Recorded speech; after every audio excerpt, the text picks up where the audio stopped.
আজ আমি আপনাদের সাথে শেয়ার করছি পাবদা মাছের রসা রেসিপি।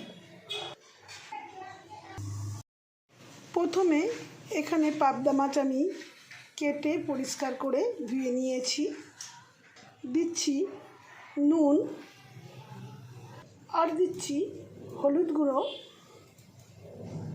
আর দিচ্ছি সর্ষের তেল। খুব ভালোভাবে মাছের গায়ে মাখিয়ে নিতে হবে। এখন নুন, হলুদ, সর্ষের তেল মাছের মধ্যে মাখানো রেডি হয়ে গেছে।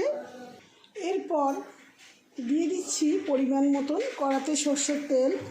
এখন গরম তেলের মধ্যে দিয়ে দিচ্ছি পাবদা মাছ।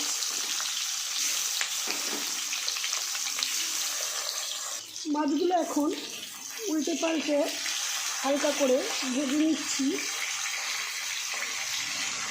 এখন মাছগুলো ভাজা হয়ে গেছে, আমি একটি প্লেটে তুলে নিচ্ছি।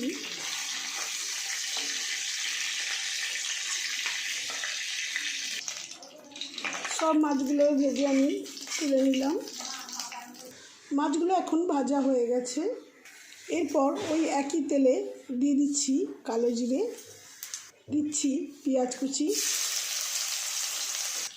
পেঁয়াজ কুচিটা খুব ভালো করে লাল করে ভেজে নেব।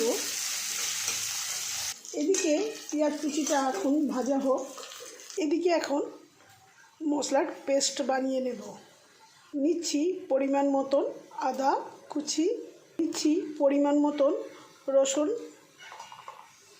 নিচ্ছি 5টা শুকনো লঙ্কা, নিচ্ছি পরিমাণ মতন টমেটো কুচি, আর নিচ্ছি 1 চামচ সর্ষে। এরপর পরিমাণ মতন জলটা দিয়ে মশলার পেস্টটা বানিয়ে নেব। এখন মশলার পেস্টটা রেডি হয়ে গেছে। এদিকে পেঁয়াজটা লাল করে ভাজা হয়ে গেছে। এরপর পেঁয়াজ ভাজার মধ্যে বেটে রাখা মশলাটা দিয়ে দিচ্ছি। পেস্ট করা মশলার সাথে দিচ্ছি পরিমাণ মতন হলুদ গুঁড়ো, পরিমাণ মতন লাল লঙ্কা গুঁড়ো, আর দিচ্ছি স্বাদ মতো নুন। মশলাটা খুব ভালো করে কষে নেব। কষানোর ফলে মশলা থেকে এখন তেল ছেড়ে দিয়েছে। এখন পরিমাণ মতন জল দিয়ে দিচ্ছি। এখন গ্রেভিটা খুব ভালো করে ফুটিয়ে নেব। ফুটন্ত ঝোলের মধ্যে দিয়ে দিচ্ছি পাবদা মাছ, আর দিচ্ছি 2টি চেরা কাঁচা লঙ্কা।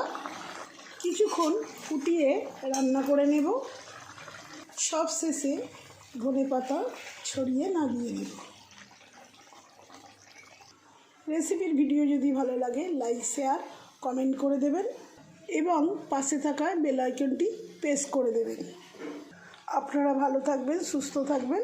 ধন্যবাদ।